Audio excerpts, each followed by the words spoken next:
Can you guess which big-name food franchise CEO might be going to jail again? We're going to take a look at that today on Franchise City.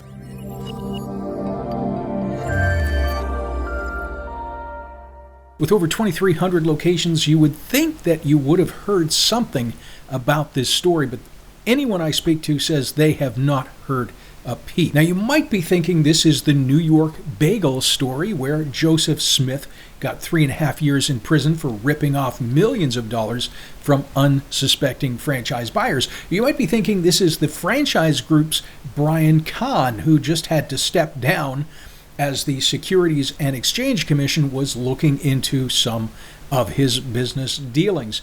The franchise group, you may not have heard of them, but they own American Freight, Buddy's Home Furnishings, the Vitamin Shoppe, Pet Supplies Plus, and Sylvan Learning centers, among others. But no, this isn't either of those two. This is a different franchise guy altogether, and you might not know the company, but you've very likely heard of the franchises that are under their umbrella. Fat Brands, name of the company. They're in 40 countries. They have 2,380 restaurants and over 760 franchisees. They own Fatburger, Buffalo's Cafe, Ponderosa and Bonanza Steakhouses, Hurricane Grill and Wings, Elevation Burger, Johnny Rockets, Fazoli's, and recently they purchased Global Franchise Group for $442 million. So this is a fairly significant company. So yeah, big company. Why didn't anybody hear about this CEO being involved in this criminal SEC investigation, or that he had already served prison time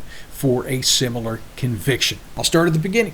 So here's the story. An investigation was launched, and details alleged that the CEO of Fat Brands, Andrew Wiederhorn, had devised and executed securities and wire fraud, money laundering, and attempted tax evasion, including accusations of devising and executing a fraudulent scheme resulting in tax evasion and laundering millions of dollars in fraudulent loans from his companies. Now, some shareholders who owned stock in the company had complained the CEO was basically using company funds like his own personal piggy bank.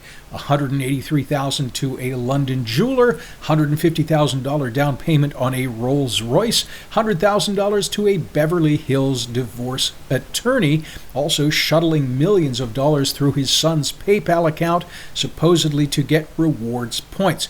There was also multi-million-dollar loans that were eventually written off. So federal agents raided his son and daughter-in-law's home a while back during its multi-year investigation. Recently, the SEC announced, this was a couple of months ago, it had concluded its investigation and sent a Wells notice. Now, the SEC's message says it may bring civil action, and doesn't mean they're going to, but the Wells notice allows the targeted company, Fat Brands, to respond and to give any evidence as to why they think they should not be charged. Now, in Wiederhorn's defense, he claims this is all a big misunderstanding. He's just getting picked on because of his past history.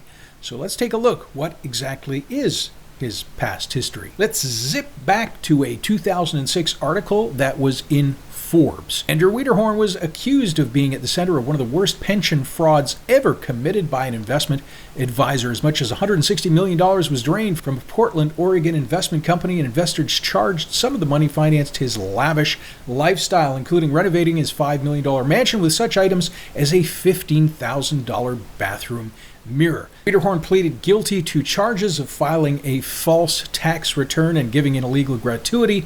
Last year, he finished his federal sentence after serving nearly 16 months and returned to Portland. Wilshire Financial Services was this corporate entity that was at one point valued at $2 billion with a B dollars, and Wiederhorn and his partner allegedly borrowed over $93 million from Wilshire and had the company forgive the loan later. Now, at the time, this is quite interesting, Wiederhorn hired former Clinton aide Lanny Davis, he's a lawyer and publicity spin specialist, to push the claim he was the victim. Maybe that's why nobody ever hears about these things. If you have enough money and you know the right people, you can make any story go away. Now, I did mention the Clintons in this, so If I disappear, you'll know why. Anyway, it'll be interesting to see if the SEC actually does anything here.